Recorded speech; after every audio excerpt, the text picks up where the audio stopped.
When the day's work is over, Henry often rests near the docks at the harbour to listen to the sound of the waves and the gulls. It was nothing like the forest, but he loved it just the same. Henry's heart felt heavy. As he looked out into the waves, he was reminded of the time Percy passed the warning board and fell into the sea. Henry had been there to take him to the works to be cleaned. I used to tease him about it all the time, Henry said to his driver. I'd say, mind the seawater, Percy is liable to give you boiler ache. His driver laughed. Percy's a good engine. He really looks up to you, Henry. Henry smiled. He was very fond of the little engine. He was fond of Thomas, too. Henry had a big heart, and even though the little engines could annoy him at times, he always cared deeply for them.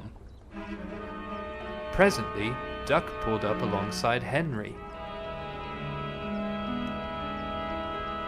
"Any luck with Thomas?" Duck asked. "No," Henry said plainly. "Late again." Both engines sighed. "Has Gordon left with the express?" "Yes, he left a few hours ago," Duck replied. "That's good." Duck looked at Henry. He looked weary. Duck could tell that he had a lot on his mind. "We'll find Percy," Duck said. "I promise." The two engines heard the familiar sound of Sir Topham Hatt's car approaching. When he stepped out of the car, he looked concerned. "Duck, Henry," he said. "Oh, I'm glad I found you here. We have a problem." That terrible feeling that Henry had had earlier began to come back. Problem, sir?" Henry said. "Yes," Sir Topham Hatt replied.